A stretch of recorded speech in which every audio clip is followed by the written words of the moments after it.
नमस्कार, आप देख रहे हैं रेवा दर्शन। मैं सचेता बघेल आपके साथ। आइए नजर डालते हैं आज की प्रमुख खबरों पर। गरुड़ ऐप के जरिए ऑनलाइन निर्वाचन संबंधी दावा आपत्तियों का किया जाएगा निराकरण।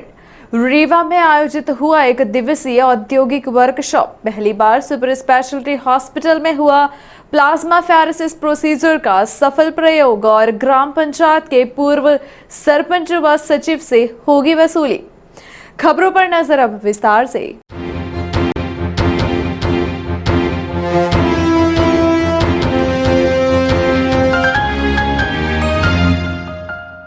गरुड़ ऐप के जरिए ऑनलाइन निर्वाचन संबंधी दावा आपत्तियों का किया जाएगा निराकरण। हाल ही में निर्वाचन संबंधी कार्यों को ऑनलाइन तरीके से किए जाने की दिशा में गरुड़ ऐप की लॉन्चिंग की गई है, जिसके माध्यम से निर्वाचन संबंधी समस्त कार्यों तथा दावा आपत्तियों का निराकरण ऑनलाइन तरीके से किया जाएगा। इस संबंध में स्थानीय डाइट प्रशिक्षण केंद्र में जिले भर के बीएलओ को प्रशिक्षण दिया गया है। डाइट प्रशिक्षण केंद्र रीवा में आयोजित बीएलओ ट्रेनिंग 2 पारियों में कराई गई। ट्रेनिंग दे रहे इलेक्शन प्रोग्रामर द्वारा बताया गया कि जिले भर में 244 बीएलओ इस ट्रेनिंग में शामिल हुए हैं। इस ट्रेनिंग का मुख्य उद्देश्य गरुड़ ऐप के माध्यम से निर्वाचन संबंधी कार्यों को पूरी तरह से हाईटेक किया जाना है, जिसके लिए न्यू जनरेशन का मोबाइल भी अनिवार्य है। गरुड़ ऐप के जरिए समस्त निर्वाचन कार्यों को ऑनलाइन तरीके से किया जाएगा, जिसको लेकर जिले भर के समस्त बीएलओ को प्रशिक्षण दिया जा रहा है। जी, गरुड़ा ऐप की ट्रेनिंग चल रही है ना। हम लोग गरुड़ा ऐप का प्रशिक्षण दे रहे हैं। ईसीआई ने लॉन्च किया हुआ है इसको अभी रिसेंटली, जिसमें कि सारी एएमएफ जितनी फैसिलिटीज़ हैं और जो बीएलओ साहब लोग वहाँ से दावा आपत्ति वगैरह लेते हैं अपने मतदान केंद्रों से, उनका कैसे निराकरण किया जाना है, उन पर कैसे ऑनलाइन उनको ट्रीट किया जाना है, वो सारी जानकारी इस ट्रेनिंग के माध्यम से दे रहे हैं। किन उद्देश्य से किया जा रहा है ये सारी चीज़ों को कुछ जो लॉजिकल एरर्स और ये बहुत सारी चीज़ें है ना, जो काफ़ी सारी वो होती थी, और मतलब सारी फैसिलिटीज़ को ऑनलाइन एक तरह से करने के लिए सब कुछ हो। पहले भी जो है तो बीएलओ हाइब्रिड ऐप और बीएलओ ऐप ये सारी चीज़ें इसमें हो चुकी हैं। उसी का ये एक एडवांस रूप है जो कि अभी हम गरुड़ रूप। इसकी आज मास्टर ट्रेनिंग दी जा रही है। मास्टर ट्रेनिंग दी जा रही है जी। लगभग कहाँ से लोग आए हैं? हमारे यहाँ 244 बीएलओ हैं टोटल, जिनमें से कि हमने 2 पाली में इसको डिवाइड किया हुआ है। एक 11 से 1 है ना, जिसमें 122 रहेंगे, और नेक्स्ट 2 से 4 रहेगी शिफ्टिंग, जिसमें कि उसमें भी 122 रहेंगे। रीवा में आयोजित हुआ एक दिवसीय औद्योगिक वर्कशॉप। आयोजित वर्कशॉप में एपडा गवर्नमेंट ऑफ इंडिया तथा डीआईसी गवर्नमेंट ऑफ एमपी सहित MSME DL government of India द्वारा रीवा जिले में उद्योग को बढ़ावा देने तथा यहाँ निर्मित प्रोडक्ट को विदेशों में एक्सपोर्ट किए जाने की दिशा में उद्योगपतियों से अहम चर्चा की गई। आयोजित वर्कशॉप में संभागायुक्त अनिल सुचारी समेत जिले के अन्य जिम्मेदार अधिकारी मौजूद रहे। आयोजित वर्कशॉप में प्रमुख रूप से रीवा में संचालित उद्योग धंधों को विदेशों में एक्सपोर्ट करने समेत अन्य आवश्यक जानकारियों पर विस्तृत प्रकाश डाला गया। एमएसएमडीआई तथा ईपीए गवर्नमेंट ऑफ इंडिया के अलावा GIC government of Madhya Pradesh संस्थान के प्रमुख मौजूद रहे, जिनके द्वारा उद्योगपतियों को विशेष टिप्स दिए गए। वर्कशॉप में किन मुद्दों पर बात हुई, आइए सीधे एक्सपर्ट से बात करते हैं, जिन्होंने रीवा जिले की औद्योगिक गतिविधियों को नई ऊंचाई और नए आयाम दिलाए। जाने की बात कही और कहा कि रीवा में निर्मित होने वाले प्रोडक्ट को विदेशों में एक्सपोर्ट किए जाने की पूरी व्यवस्था बनाई जाएगी। Trivedi, assistant director MSME development institute, government of India, ministry of MSME. मैं यहाँ पर मध्य प्रदेश में एक्सपोर्ट कैसे बढ़े और एक्सपोर्ट प्रमोशंस के मेजर्स क्या क्या है गवर्नमेंट ऑफ इंडिया के, उसके बारे में मैंने अपना व्याख्यान दिया है। और वास्तव में देखा जाए तो अभी कैपेसिटी बिल्डिंग की बहुत ज़्यादा ज़रूरत है। लोगों को एक्सपोर्ट के जो बेसिक डॉक्यूमेंटेशंस हैं, प्रोसीजर्स हैं, फैसिलिटीज़ हैं, कंसेशंस हैं, ड्यूटी ड्रॉबैक्स हैं, इन सब के बारे में इंफॉर्मेशन दिया गया। साथ में मार्केटिंग एग्जीबिशन जो इंटरनेशनल कोऑपरेशन स्कीम है हमारी मिनिस्ट्री की, जिसके तहत एक एंटरप्रेन्योर विदेश में अपने प्रोडक्ट का जा सकता है, एग्जीबिशन में पार्टिसिपेशन कर सकता है। 2.5 लाख रुपए का रीइंबर्समेंट उसमें हर एंटरप्रेन्योर जिसके पास उद्यम रजिस्ट्रेशन होगा उसको मिलता है। तो ये निश्चित रूप से अपने जैसे यहाँ रीवा में हमने देखा है कि सुपारी के हैंडीक्राफ्ट है। ये सुपारी का हैंडीक्राफ्ट को हम जो है यूरोपियन कंट्रीज़ में एक बहुत अच्छा स्कोप हो सकता है। और मैं यहाँ कुछ लोगों को कनेक्ट भी करूँगा जो कि यूरोप में रेगुलरली बेसिस पर हैंडीक्राफ्ट एग्जीबिशन और हैंडीक्राफ्ट सेल में जाते हैं। तो निश्चित रूप से ये वर्कशॉप खासकर रीवा के लिए एक्सपोर्ट बढ़ेगा निश्चित रूप से ऐसी। और सर उद्योगपतियों के लिए क्या क्या संभावनाएं हैं यहाँ? उद्योगपतियों के लिए देखिए, एक तो यहाँ पर वन डिस्ट्रिक्ट वन प्रोडक्ट के तहत मैंगो सिलेक्टेड है, राइस ऑलरेडी है, तो उनके लिए हमारी जो स्कीम है क्लस्टर डेवलपमेंट की, जिसमें 70% फंडिंग भी है और 90% फंडिंग भी है। और 20 करोड़ का प्रोजेक्ट कॉस्ट में 70% तो आप सोचिए 14 करोड़ का सपोर्ट है, और 90% के देखे जाए तो 80 करीब 18 करोड़ का बेनिफिट है। तो ये उद्योगपतियों के लिए एक अपॉर्चुनिटी है कि इस cluster development scheme GI tagging जरूर करवा लें ताकि रीवा का नाम पूरे ग्लोब में हो जाए। उद्योगपतियों की जानकारी भी कुछ कम है क्या उनको? नहीं, जानकारी तो है कि हर जगह जानकारियों का अभाव है, क्योंकि नित्य नई जानकारियाँ अपडेटेड होती रहती है। तो ये इस प्रकार के प्रोग्राम, सेमिनार, वर्कशॉप भी जानकारी देते हैं, जो कुछ जानकारियाँ सर हैं। इसमें उद्योगपति कहाँ से आए थे, कौन कौन शहर से आए थे? इसमें हमें पूरे रीवा जो क्षेत्र है और उसके आसपास के जो क्षेत्र के जो उद्यमी हैं वो आए हैं। इसके अलावा कुछ यूपी के एरिया से भी कुछ लोग आए हैं। तो ये बहुत अच्छी बात है कि ऐसे लोगों ने इसका बेनिफिट लिया। अभी तक नेशनल सेमिनार हुआ है या नहीं? ये इसको देखा जाए तो ये अपना एक रीजनल लेवल का एक अच्छा सेमिनार कहा जा सकता है, लेकिन राज्य शासन चाहे तो यहाँ पर एक प्रकार का नेशनल या इंटरनेशनल लेवल का कॉन्फ्रेंस या सेमिनार या वर्कशॉप कर सकता है भारत सरकार के सहयोग से। Thank you. वर्कशॉप किया गया है, क्या उद्देश्य था इसका? ये आज का जो वर्कशॉप हुआ है, ये एपेडा, एमएसएमई और डीआईसी इन तीनों ने मिलकर एक वर्कशॉप किया है। इसका मुख्य कारण ये था कि रीवा में जो राइस मिल बन रही है, आटे की मिल बन रही है, ये मैन्युफैक्चरर तो है, लेकिन ये एक्सपोर्ट में भी आए, एक्सपोर्ट करे और रीवा का जो नाम है एक्सपोर्ट में आगे बढ़ाए। इसके लिए हमने आज का ये वर्कशॉप का आयोजन। पहली बार सुपर स्पेशलिटी हॉस्पिटल में हुआ प्लाज्मा फोरेसिस प्रोसीजर का सफल प्रयोग, गंभीर किडनी रोग के उपचार में मिली बड़ी सफलता। सुपर स्पेशलिटी हॉस्पिटल में गंभीर तथा जटिल रोगों के उपचार में लगातार नए आयाम स्थापित कर रहा है। इसी कड़ी में हॉस्पिटल के नेफ्रोलॉजी विभाग द्वारा विंध्य क्षेत्र में पहली बार प्लाज्मा फेरेसिस प्रोसीजर का सफलतापूर्वक प्रयोग किया गया।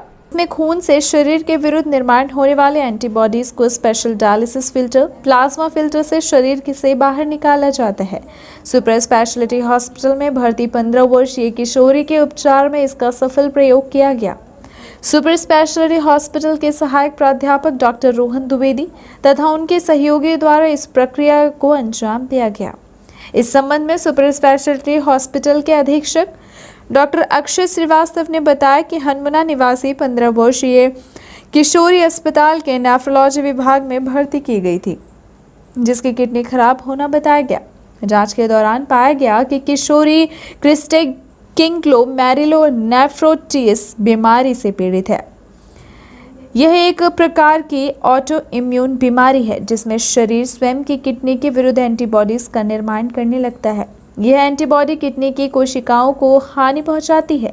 इसके उपचार के लिए एंटीबॉडीज को शरीर से बाहर निकालने के लिए जटिल प्लाज्मा फोरेसिस प्रोसीजर प्रक्रिया अपनाई जाती है, जिसमें प्लाज्मा फिल्टर से एंटीबॉडीज को शरीर से बाहर निकाला जाता है। सुपर स्पेशलिटी हॉस्पिटल के नेफ्रोलॉजी विभाग में सफलतापूर्वक यह प्रक्रिया पूरी की गई। इसके बाद समय पर उपचार सुविधा मिलने से किशोरी के प्राणों की रक्षा हुई। यदि समय पर किडनी का उपचार नहीं किया जाता तो इसके पूरी तरह से खराब होने की आशंका बनी रहती। अत्यधिक लागत शुल्क के कारण यह प्रक्रिया केवल बड़े संस्थानों एवं कोऑपरेटिव अस्पतालों में ही उपलब्ध हो पाती थी, लेकिन रीवा के सुपर स्पेशलिटी हॉस्पिटल में भी प्लाज्मा फेरेसिस प्रोसीजर का सफलतापूर्वक प्रयोग सफल रहा। यह सुपर स्पेशलिटी हॉस्पिटल और विंध्य क्षेत्र के लिए गौरव की बात है। डॉक्टर श्रीवास्तव ने नेफ्रोलॉजी विभाग के डॉक्टर एवं अन्य सहयोगी चिकित्सा कर्मियों को इस सफलता के लिए बधाई। धन्यवाद, आप सभी को भी बधाइयाँ कि हम जो है तो ये प्रोसीजर यहाँ रीवा में यूज कर पाए। एक्चुअली ये प्लाज्मा फेरेसिस जो प्रक्रिया है उसमें जिन मरीजों के शरीर में अपनी कोशिकाओं के अगेंस्ट एंटीबॉडीज़ बन जाती हैं, जैसे कि इस पेशेंट में जो है तो किडनी की कोशिकाओं के अगेंस्ट एंटीबॉडीज़ बन गई थी, उसको निकालने के लिए हमने प्लाज्मा फेरेसिस प्रोसीजर किया है। प्लाज्मा फेरेसिस प्रोसीजर में पेशेंट को हम ब्लड लाइन से कनेक्ट करते हैं, उसका ब्लड डायलिसिस मशीन के द्वारा एक प्लाज्मा फिल्टर से पास होता है उस फिल्टर के द्वारा जो हार्मफुल एंटीबॉडीज़ रहती हैं उनको निकाल दिया जाता है, और जो है तो बाकी ब्लड जो है तो पेशेंट के शरीर में दोबारा वापस भेज दिया जाता है। अभी मरीज़ की बात करें तो मरीज़ की कंडीशन अभी स्टेबल है, उसकी किडनी की फंक्शन अभी धीरे धीरे इम्प्रूव हो रहा है, लेकिन पूर्णतः अभी इम्प्रूव नहीं हो पाया है। लेकिन मरीज़ की जान तो अभी सुरक्षित है, मरीज़ अच्छा कर रहा है। अब आगे और भी हम ऐसे एक्चुअली हम कम से कम 5 से 7 बार सेशंस जो है तो प्लाज्माफेरेसिस के ऐसे मरीजों में देते हैं।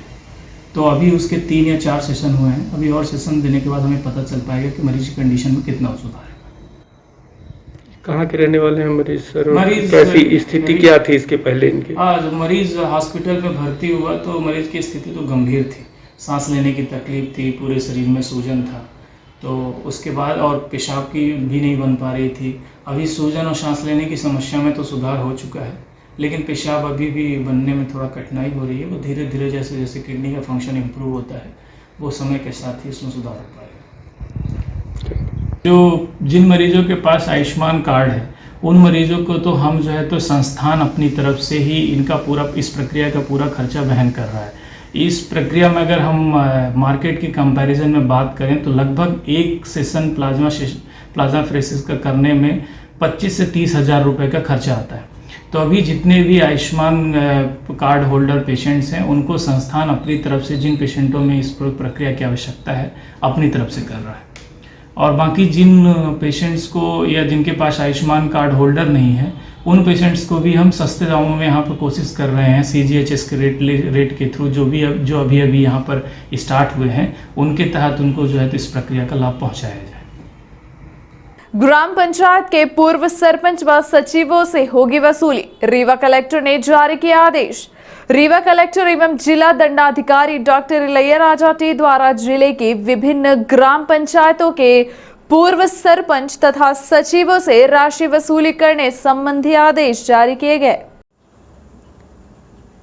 जिसमें प्रमुख रूप से ग्राम पंचायत चंद्रपुर त्योथर पूर्व सरपंच रूपा देवी से 3,49,749 रुपए, रुक्मणी प्रताप सिंह पूर्व सरपंच से 75,000 रुपए, शिवेंद्र सिंह पूर्व सचिव से 1,48,510 रुपए, मौजीलाल पूर्व सरपंच से 1,58,461 रुपए, राम कृपाल हरिजन पूर्व सरपंच से 2,33,472 रुपए तथा अशोक पांडे पूर्व सचिव से 2,02,003 रुपए की वसूली किए जाने आदेश जारी किया गया है। इसी प्रकार से ग्राम पंचायत बुदामा त्योथर के पूर्व सरपंच राम आश्रय से 1,50,945 रुपए, ग्राम पंचायत डोड़किया त्योथर पूर्व सरपंच निर्मल देवी से 87,809 रुपए, कुसुमकली पूर्व सरपंच से 1,90,188 रुपए, संतोष सिंह पूर्व सचिव से 49,476 रुपए, ग्राम पंचायत जखरा त्योथर के पूर्व सरपंच मुन्नीबाई से 4,000 रुपए, पूर्व सरपंच लक्ष्मीनिया से 2,23,258 रुपए, कमलेश कुमार गौतम पूर्व सचिव से 2,63,258 रुपए तथा ग्राम पंचायत बरुआ त्योथर पूर्व सरपंच कौशल्या देवी से 9,40,303 रुपए तथा पूर्व सचिव राम सिंह से 3,22,769 रुपए व प्रभाकर सिंह से 6,74,500 रुपए की राशि वसूली के आदेश दिए गए हैं। इसी तरह से कलेक्टर एवं जिला दंडाधिकारी द्वारा त्योथर जनपद अंतर्गत पंछा ग्राम पंचायत के पूर्व सरपंच सूर्यकली से 24,034 रुपए, संतलाल कोल से 1,10,080 रुपए, दिनेश तिवारी पूर्व सचिव से 1,25,114 रुपए, ग्राम पंचायत पर पटहट त्योथर के पूर्व सरपंच श्रीमती शैल कुमारी कुर्मी से 4,10,500 रुपए, पूर्व सचिव संतोष सिंह से 1,50,000 रुपए, ग्राम पंचायत खटेहा त्योथर पूर्व सरपंच रामधनी से 2,82,721 रुपए, सत्यभामा से 3,21,058 रुपए, रामजी यादव से 1,94,415 रुपए, कृपा शंकर शुक्ला पूर्व सचिव से 1,94,415 रुपए एवं जनपद सिरमौर के ग्राम पंचायत लैंड बधरी के पूर्व सरपंच मान सिंह से 2,28,500 रुपए, पूर्व सचिव किरण सिंह से 2,28,500 रुपये तथा जवा जनपद अंतर्गत भनीगवा पंचायत के पूर्व सरपंच भगवान दीन प्रजापति से 1,18,500 रुपये व पूर्व सचिव रामकुशल से 1,18,500 रुपये की राशि वसूली के आदेश दिए गए हैं। निसंतान दंपतियों के लिए बड़ी खुशखबरी। रीवा के Vindhya hospital and research centre में गरीब निसंतान दंपतियों को मिल रहा है मुफ्त इलाज। इस योजना का लाभ सरकार की मंशा के अनुरूप रोशनी क्लिनिक चलाकर दिया जा रहा है। अमूमन अभी तक देखा यह जा रहा था कि संतान की चाहत में कई दंपति दिल्ली, मुंबई, नागपुर, भोपाल, इंदौर में चक्कर काटने को मजबूर होते थे। लेकिन अब यह सुविधा प्राइवेट हॉस्पिटल यानी कि Vindhya hospital and research centre में भी उपलब्ध हो चुकी है, जहां पर अत्याधुनिक सुविधाओं के तहत संतान की चाहत रखने वाले दंपतियों का इलाज किया जा रहा है, वो भी पूरी तरह से निःशुल्क, क्योंकि भारत सरकार आयुष्मान योजना के तहत अब निसंतान दंपतियों को यह सुविधा मुहैया करा रही है। वहीं इस सुविधा का अधिक से अधिक लाभ मिल सके, इस संबंध में Vindhya hospital and research centre का भी बेहतर प्रयास देखा जा रहा है। इस संबंध में विस्तार से चर्चा करने के लिए आज हमारे साथ हैं medical college Sanjay Gandhi hospital तथा विंध्य हॉस्पिटल में निसंतान दंपतियों को अपनी सेवा देने वाली वरिष्ठ चिकित्सक, स्त्री रोग व बांझपन रोग विशेषज्ञ डॉक्टर बेनू से, जिन्होंने IVF सेंटर में उपलब्ध होने वाले सुविधाओं के संबंध में विस्तार से जानकारी दी। पहले तो सबसे मेन बात ये समझने की है कि इस टेस्ट ट्यूब बेबी को खास करके गरीब तबके के निसंतान दंपतियों को ध्यान में रखकर शुरू किया जा रहा है।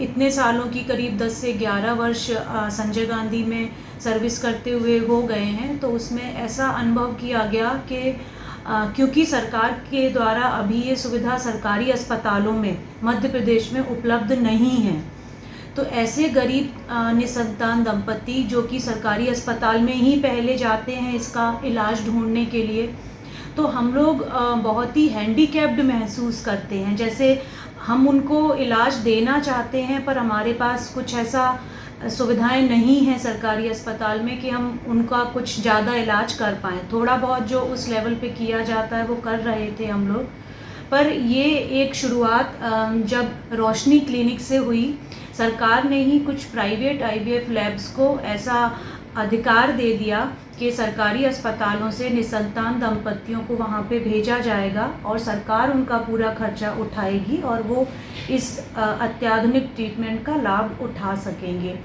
तो अभी तक ऐसे सेंटर्स भोपाल और इंदौर में ही थे जहाँ पे जाके रीवा या रीवा के आसपास के लोग जाके निःशुल्क ये ट्रीटमेंट ले सकते थे।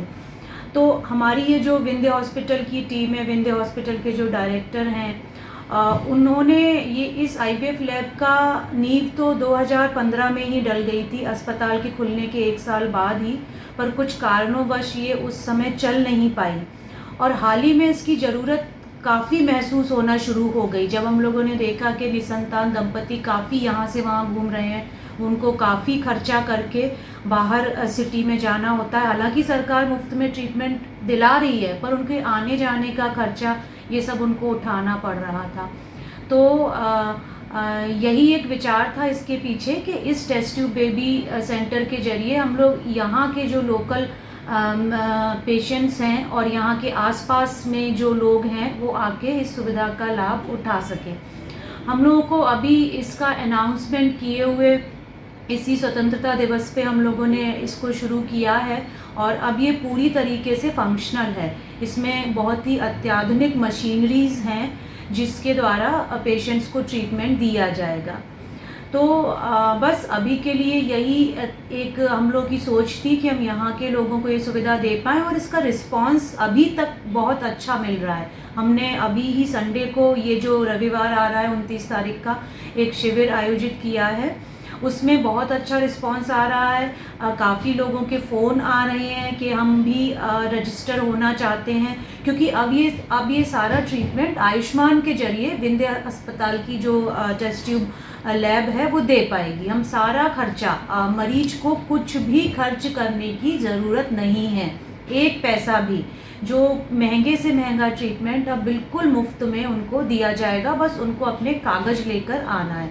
तो रिस्पांस अभी तक तो काफ़ी अच्छा रहा है। हमारा पहला कैंप 29 तारीख को होगा, तो हमको आगे और समझ में आएगा कि कैसे चीज़ों को और बेहतर किया जाए।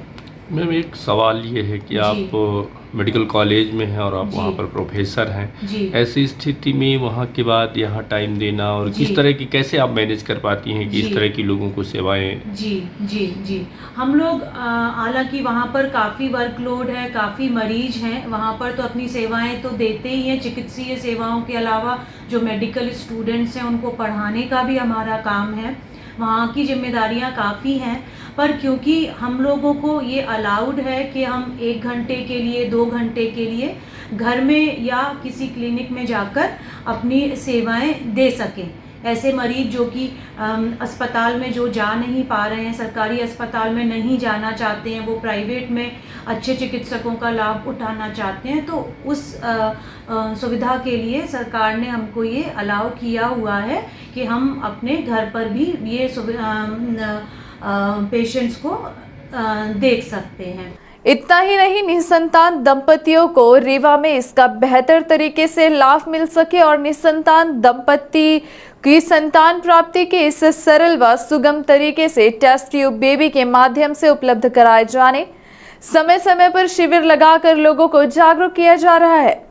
इसी तारतम्य में 29 अगस्त को विंध्य हॉस्पिटल एवं रिसर्च सेंटर ने कैंप का भी आयोजन किया। जी, लास्ट में मैसेज यही देना चाहेंगे कि हम लोग जो कैंप रख रहे हैं 29 तारीख को रविवार को, उसमें पेशेंट्स का रजिस्ट्रेशन किया जाएगा, उनके सारे डॉक्यूमेंट्स चेक किए जाएंगे और अगर वो एलिजिबल हैं, उपयुक्त हैं, उनकी पात्रता है, तो उनको आयुष्मान के अंतर्गत फ्री इलाज उपलब्ध कराया जाएगा। तो यही अपील है सारे जनता से कि आप ज़्यादा से ज़्यादा संख्या में इस कैंप में आकर इस सुविधा का लाभ लें और हमको अपनी सेवाएं देने का मौका दें, और फिर आप समझें कि कितना अंतर है जो आप सेवाएं पहले पा रहे थे और अब जो आपको दी जाएंगी। इससे हमको भी हेल्प होगी आगे इस चीज को और इम्प्रूव करने में। पत्नी के साथ हुआ दुष्कर्म, पुलिस कर रही कार्यवाही। मामला मनगवा थाना क्षेत्र अंतर्गत का है, जहां विगत दिनों घर में सो रही महिला के साथ पड़ोस के रहने वाले शिवनारायण पटेल ने महिला का मुंह दबाकर उसके साथ जबरन दुष्कर्म किया। इस घटना की रिपोर्ट महिला व उसके पति द्वारा थाने में दर्ज कराई गई है, जिस पर पुलिस ने धारा 346 का प्रकरण भी पंजीबद्ध किया है। इस घटना के बाद पीड़ित पत्नी के पति ने आरोप लगाया है कि वह दुष्कर्म का शिकार हुई पत्नी को लेकर थाने के साथ साथ पुलिस के वरिष्ठ अधिकारियों से शिकायत कर चुका है। इस मामले में पुलिस ने आरोपी शिवनारायण पटेल उर्फ लल्लू के खिलाफ अपराध पंजीबद्ध कर लिया है, किंतु आरोपी की गिरफ्तारी नहीं की जा रही है, जिसके बाद आरोपी लगातार पीड़ित परिवार को जान से मारने की धमकी दे रहा है। इस बात से परेशान होकर दुष्कर्म पीड़िता का पति अपनी फरियाद लेकर पुलिस अधीक्षक कार्यालय पहुंचा और कार्यवाही की मांग की। साथ ही बताया कि आरोपी के खिलाफ कार्यवाही न होने से उसके हौसले बुलंद हैं। मामला मनगवा थाना क्षेत्र का बताया जा रहा है, जहां घर में महिला को अकेली पाकर पड़ोसी युवक ने दुष्कर्म किया था।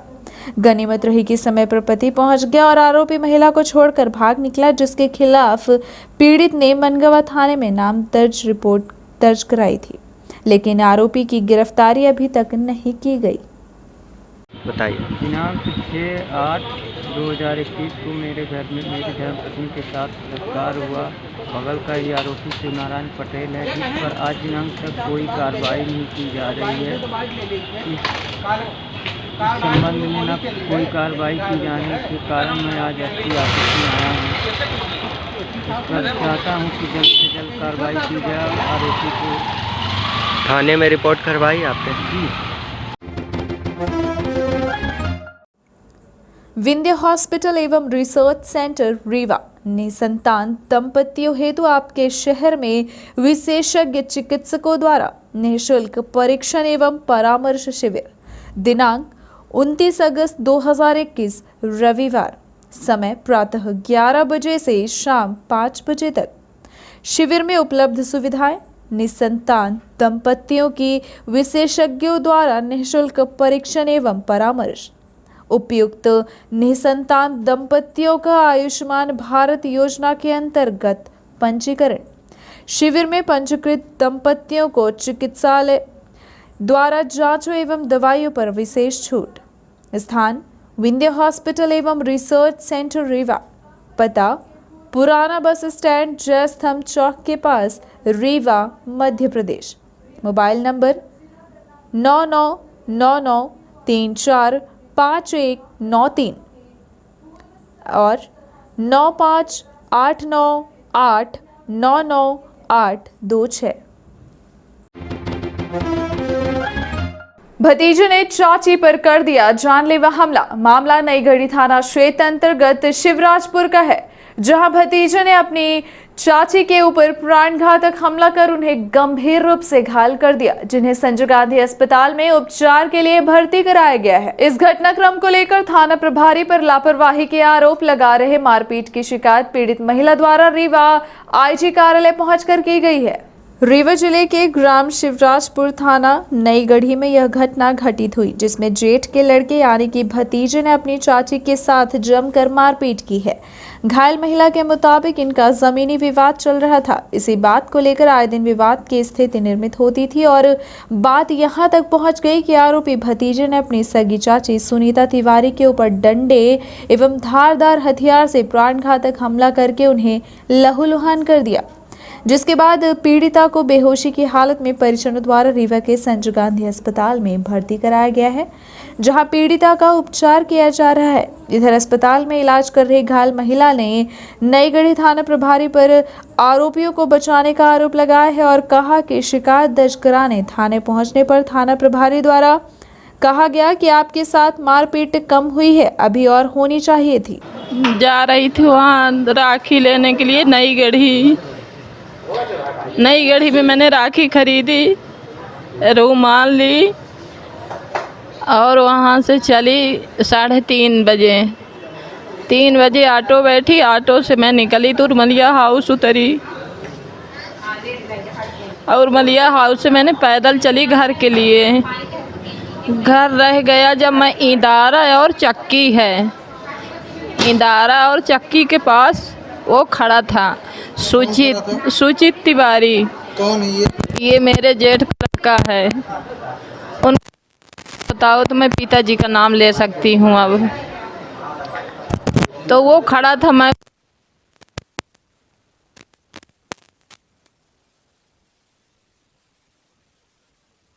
एक कुल्हाड़ी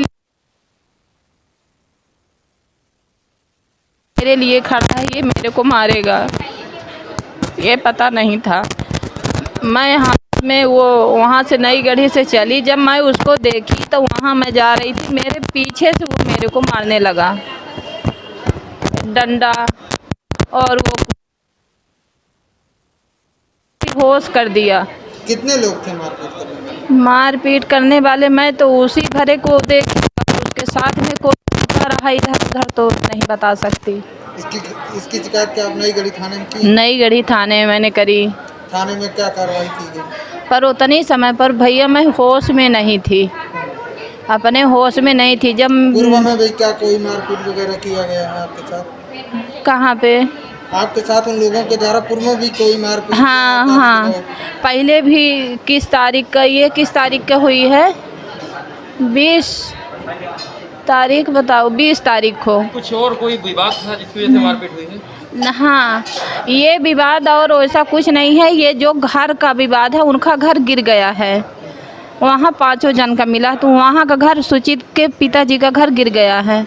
तो वो सार्वजनिक में डेरा रखे हैं, जहाँ से सार्वजनिक हमेशा निकाल है, वहाँ से उनके डर के मारे मैं साल भर से नहीं निकलती थी। जब साल भर से नहीं निकलती थी, जिस दिन वो गाड़ी बकते थे तो उनके मम्मी को और पापा को मैं फ़ोन लगा के बताती थी कि उनको फ़ोन सुनाती थी, फ़ोन लगा के कि देख लो ऐसे गाली बक रहे हैं, गंदी गंदी गाली बहुत बकते हैं मेरे को। फिर सबसे बड़े दादाजी पन्ना में रहते हैं, मैं उनको फ़ोन लगाई, उनसे भी बताई कि गाली बकते हैं। तो सुचित के पिताजी बोले कि जाके वहाँ रिपोर्ट कर दो नई गढ़ी में। बड़े दादाजी जो पन्ना में रहते वो भी बोले कि जाके रिपोर्ट कर दो, जाके रिपोर्ट कर दो, क्या कर सकते हैं हम। मारपीट की शिकायत लेके आप थाने गई, पुलिस ने क्या कहा आपको? पुलिस नहीं, उतने समय पर पुलिस बोली कि इसको ले जाओ वहाँ दवाई कराओ। मेरी उतनी समय पर कुछ सुनाई ना पड़ी ना, मैं होश में नहीं थी, पर थोड़ा थोड़ा मेरे कान में सुनाई पड़ रही थी कि मतलब पुलिस ये बोले कि यहाँ से इसको ले जाओ वहाँ दवाई करवाओ डॉक्टर के पास। जब डॉक्टर टाँके ओंके लगा दिए तो वहाँ से डॉक्टर बोले कि ले जाओ इसको वहाँ, इसका रिपोर्ट लिखाओ। यहाँ जब रिपोर्ट लिखाने के लिए मैं आई तो वहाँ बैठ गई, तो उसको सुचित को भी मैं देखी। सीधी जिले के जमोड़ी थाना क्षेत्र अंतर्गत आधा दर्जन की संख्या में आए सरहंगों ने लाठी डंडे व टांगे से हमला कर युवक के साथ जमकर मारपीट की और उसे वही मृत समझकर घटनास्थल पर ही छोड़कर भाग गए। यह घटना सीधी जिले के जमोड़ी थाना क्षेत्र अंतर्गत कुंडी की है, जहां बीते दिनों जमोड़ी थाना क्षेत्र के कुंडी गांव में तुर्रा बांध की बताई गई है, जहां पुराने जमीनी विवाद को लेकर रंजिशन दिनेश कुमार द्विवेदी, जिनकी उम्र 38 साल है, इनके साथ आधा दर्जन की संख्या में आए बदमाशों ने जमकर मारपीट की है। इधर मारपीट में घायल युवक को गंभीर हालत में संजय गांधी अस्पताल लाया गया, जहां घायल का इलाज चल रहा है। ये थी आज की प्रमुख खबरें। आगे की खबरों के लिए बने रहे रेवा दर्शन के साथ। दीजिए हमें इजाजत। नमस्कार।